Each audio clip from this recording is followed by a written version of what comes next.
Hello friends, welcome to Kannan info Tamil. நம்ம இன்னைக்கு என்ன டாபிக் பார்க்க போறோம் அப்படின்னா, டிசம்பர் 9ஆம் தேதி லைன் ஆஃப் ஆக்சுவல் கண்ட்ரோல் பகுதியில இந்திய மற்றும் சீன ராணுவத்துக்கு இடையே கடுமையான மோதல் ஏற்பட்டிருக்கு.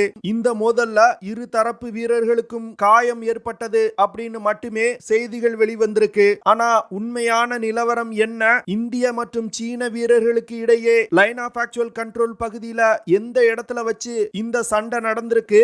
எதற்காக சீன வீரர்கள் இந்திய பகுதியை கைப்பற்ற முயற்சி செஞ்சிருக்காங்க? சீன வீரர்கள் கைப்பற்ற முயற்சி செய்த பகுதியோட முக்கியத்துவம் என்ன? லைன் ஆஃப் ஆக்சுவல் கண்ட்ரோல் பகுதியில சீனா எதற்காக தொடர்ந்து இது போன்ற செயல்களில் ஈடுபட்டு வந்துகிட்டு இருக்காங்க? சீனாவின் இந்த செயல்பாடுகள் ஒரு யுத்தத்தை நோக்கி இரு நாடுகளையும் நகர்த்துதா அப்படிங்கிறது குறித்து நம்ம டீடைலா இந்த வீடியோல பார்க்கலாம். நம்ம சேனல்ல டிஃபென்ஸ் ரிலேட்டடா தினம் ஒரு வீடியோ பப்ளிஷ் பண்ணிட்டு இருக்கோம். உங்களுக்கு டிஃபென்ஸ் ரிலேட்டடான செய்திகளை உடனுக்குடன் தெரிஞ்சுக்கிடணும்னா நம்ம சேனலை சப்ஸ்கிரைப் பண்ணி சப்போர்ட் பண்ணுங்க.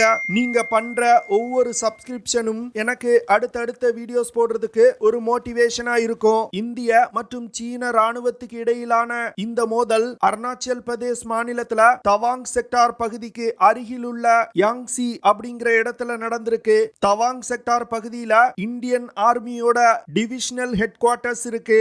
இந்த டிவிஷனல் ஹெட் குவார்டர்ஸ்ல இருந்து ஒரு 35 கிலோமீட்டர் தூரத்துல இந்த மோதல் நடந்த யாங்ஷி அப்படிங்கிற இடம் இருக்கு. இந்திய மற்றும் சீன துருப்புகள் மோதிக்கொண்ட யாங்ஷி அப்படிங்கிற இந்த இடம் கடல் மட்டத்திலிருந்து 17,000 அடி உயரத்துல இருக்கு. அருணாச்சல் பிரதேஷ் மாநிலத்தில் இருக்கக்கூடிய லைன் ஆஃப் ஆக்சுவல் கண்ட்ரோல் பகுதியில இரண்டு ராணுவத்தினரும் அவங்க எது வரைக்கும் கிளைம் பண்றாங்களோ அது வரைக்கும் பெட்ரோலிங் செய்வாங்க. அப்படி பெட்ரோலிங் செய்யும் பொழுது இரண்டு ராணுவத்தினரும் நேருக்கு நேர் சந்திக்க வேண்டிய சூழ்நிலை ஏற்படும். அப்பொழுது இரு ராணுவத்தினருக்கும் இடையே சிறிய அளவிலான மோதல்கள் ஏற்படுவது வாடிக்கையாக நடக்கக்கூடிய விஷயம். ஆனா இந்த முறை சீனா செய்தது அது போன்ற ஒரு விஷயம் கிடையாது. ஏன்னா சாதாரணமா எல்லையை பெட்ரோல் செய்யக்கூடிய ஒரு குழு அப்படின்னா 20 முதல் 30 வீரர்கள் தான் இருப்பாங்க. ஆனா இந்த முறை சீன ராணுவம் என்ன செஞ்சிருக்காங்கன்னா 300க்கும் மேற்பட்ட ராணுவ வீரர்களை கொண்டு இந்த யாங்ஷி மலைப்பகுதியை கைப்பற்ற முயற்சி செஞ்சிருக்காங்க.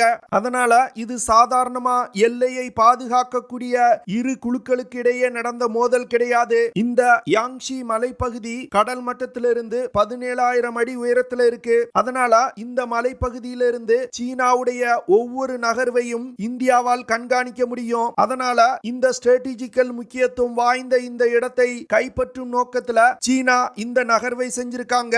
இதே யாங்ஷி மலைப்பகுதியை அக்டோபர் 2021 சீனா கைப்பற்ற முயற்சி செய்தாங்க.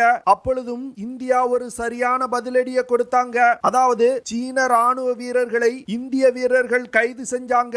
அதற்கு பிறகு நடந்த பேச்சுவார்த்தைக்கு பிறகு இந்தியா சீன வீரர்களை விடுவிச்சாங்க.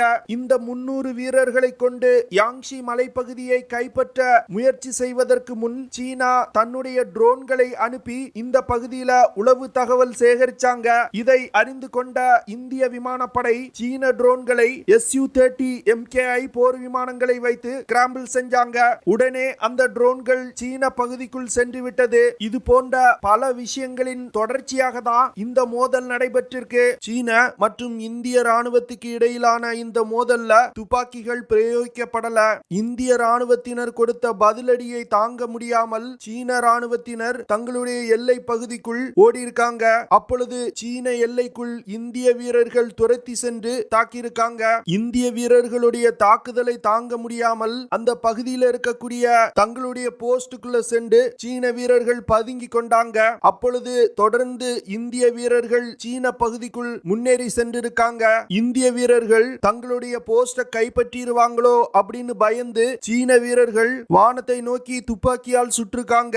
அதற்கு பிறகு அந்த பகுதியில் இருக்கக்கூடிய இரு நாட்டு ராணுவ அதிகாரிகளும் பேச்சுவார்த்தை நடத்தி இந்த சண்டையை முடிவுக்கு கொண்டு வந்திருக்காங்க. இந்த மோதல்ல சீன ராணுவத்தினருக்கு இந்திய வீரர்கள் சரியான பதிலடியை கொடுத்திருக்காங்க. இந்திய ராணுவ தரப்புல 8 வீரர்கள் காயமடைந்துள்ளதாகவும் சீன தரப்புல 15க்கும் மேற்பட்ட வீரர்கள் காயமடைஞ்சிருக்கிறதாகவும் சொல்லப்படுது. சில டிஃபென்ஸ் எக்ஸ்பர்ட்ஸ் என்ன சொல்றாங்கன்னா சீன தரப்புல உயிரிழப்பு கூட நடந்திருக்க வாய்ப்பு இருக்கு அப்படின்னு சொல்றாங்க. இந்த தாக்குதல் நடந்தது டிசம்பர் 9ஆம் தேதி. இதுவரைக்கும் சீனா இந்த தாக்குதல் குறித்து எந்த ஒரு அபிஷியல் ஸ்டேட்மெண்ட் எதையும் ரிலீஸ் செய்யல. இதுல இருந்தே சீனாவிற்கு இந்திய வீரர்கள் ஒரு சரியான பதிலடியை கொடுத்திருக்காங்க அப்படிங்கிறது தெளிவா தெரியுது. சீன ராணுவம் இந்த ஆபரேஷன்ல என்ன தப்பு கணக்கு போட்டிருக்காங்கன்னா, இந்த யாங்ஷி மலைப்பகுதியில இந்திய ராணுவத்தினர் மிகவும் குறைவான அளவுல தான் இருப்பாங்க அப்படின்னு நினைச்சிருக்காங்க. அதனால அதிகமான அளவுல சீன வீரர்களை கொண்டு இந்திய வீரர்களை அந்த போஸ்ட்ல இருந்து விரட்டிடலாம் அப்படின்னு நினைச்சிருக்காங்க. ஆனா சீனாவிற்கு அதிர்ச்சி கொடுக்கும் விதமா அந்த யாங்ஷி மலைப்பகுதியில 250க்கும் மேற்பட்ட இந்திய வீரர்கள் இருந்திருக்காங்க. அதனால யாங்ஷி மலைப்பகுதியை கைப்பற்ற முயன்ற சீன வீரர்களுக்கு சரியான பதிலடியை கொடுத்திருக்காங்க. சீனா எப்பொழுதுமே ஒரு நேரடி யுத்தத்துக்கு வரமாட்டாங்க. அவங்க ஒரு இடத்தை கைப்பற்றணும்னா சலாமி ஸ்லைசிங் பாலிசியை தான் ஃபாலோ பண்ணுவாங்க. சலாமி ஸ்லைசிங் அப்படின்னா சீன ராணுவத்தினர் 100 அடி நமது எல்லைக்குள் முன்னேறி வருவாங்க. நமது வீரர்கள் தடுத்து நிறுத்திய பிறகு அவங்க பேச்சுவார்த்தைக்கு வருவாங்க. அந்த பேச்சுவார்த்தையின் போது 50 அடி இரு ராணுவத்தினரும் பின்வாங்க ஒத்துக்கொள்வாங்க. இதன் மூலமா சீன ராணுவத்தினர் எந்த ஒரு யுத்தமும் செய்யாமலே 50 அடி இந்திய பகுதியை கைப்பற்ற முடியும். ஆனா சீனா எப்பொழுதும் செய்யக்கூடிய இந்த சலாமி ஸ்லைசிங் பாலிசி சீனாவிற்கு இப்பொழுது தோல்வியில முடிவடைஞ்சிருக்கு. சீனா எதற்காக இந்த தவாங் செக்டார் பகுதியில பிரச்சனை செய்து வர்றாங்கன்னா, தவாங் பகுதி திபெத்திய புத்த மதத்தின் பல முக்கியமான புத்த விகாரங்கள் கொண்ட பகுதி. அதனால அந்த பகுதியை கைப்பற்றிட்டாங்கன்னா திபெத்திய புத்த மதத்தை தங்களுடைய கட்டுப்பாட்டுக்குள்ள கொண்டு வரலாம் அப்படின்னு நினைக்கிறாங்க. சில டிஃபென்ஸ் எக்ஸ்பர்ட்ஸ் என்ன சொல்றாங்கன்னா, சீன அரசாங்கம் ரொம்ப ஸ்ட்ரிக்ட்டா கோவிட்-0 பாலிசியை ஃபாலோ பண்றாங்க. இதனால பல மக்கள் பாதிக்கப்படுறாங்க. இதன் காரணமா சில மாதங்களுக்கு முன்பு சீனால 25க்கும் மேற்பட்ட நகரங்கள்ல மக்கள் போராட்டம் நடத்தினாங்க. சீன வரலாற்றிலே இது போன்ற ஒரு போராட்டம் நடந்தது கிடையாது. அதனால மக்களை உள்நாட்டில் இருக்கக்கூடிய குழப்பத்திலிருந்து திசை திருப்புவதற்காக இது போன்ற வேலைகளை லைன் ஆஃப் ஆக்சுவல் கண்ட்ரோல் பகுதியில செய்றாங்க அப்படின்னு சொல்றாங்க. இன்னும் சில டிஃபென்ஸ் எக்ஸ்பர்ட்ஸ் என்ன சொல்றாங்கன்னா, சமீபத்துல இந்திய மற்றும் அமெரிக்க ராணுவத்தினர் உத்தரகாண்ட் மாநிலத்துல ஒரு போர் பயிற்சியில ஈடுபட்டாங்க.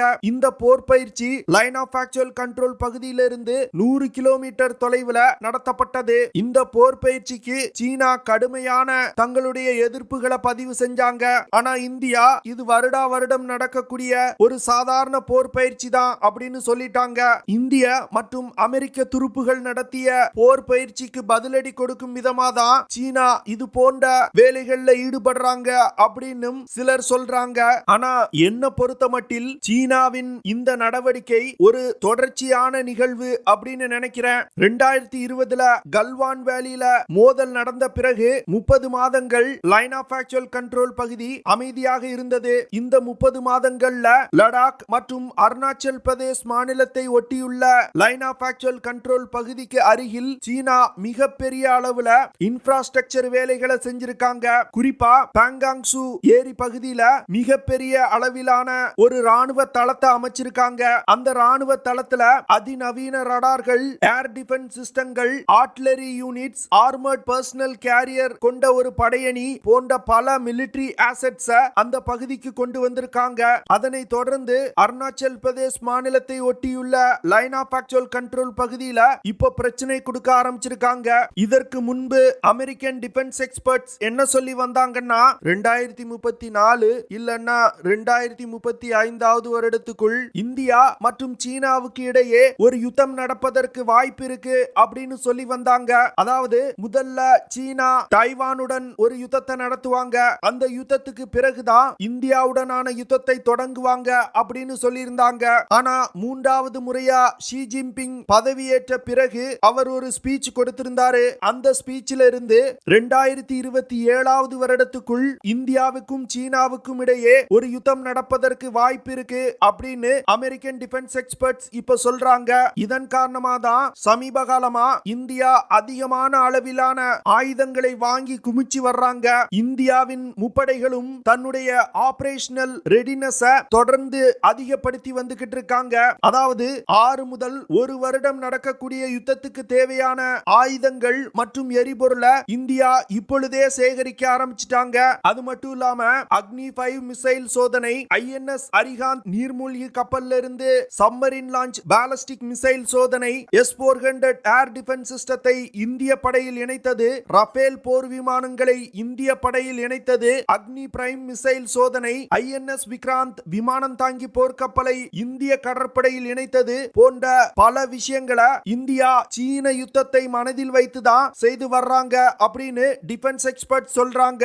ஏன்னா இதற்கு முன்பு இது போன்ற ஆயுதங்கள் வாங்குவதற்கும் ஆயுத சோதனை நடத்துவதற்கும் பல வருடங்கள் பிடிக்கும். ஆனா இப்பொழுது அதற்கு சில மாதங்களே பிடிக்குது. ஓகே ஃப்ரெண்ட்ஸ், நம்ம வீடியோவோட நிறைவு பகுதிக்கு வந்துட்டோம். என்ன பொறுத்தமட்டில் இந்திய சீன யுத்தம் 2027 வருடத்துக்குள் நடைபெறும் அப்படின்னு நான் நினைக்கிறேன். நீங்க என்ன நினைக்கிறீங்க அப்படிங்கறத கமெண்ட் பண்ணுங்க.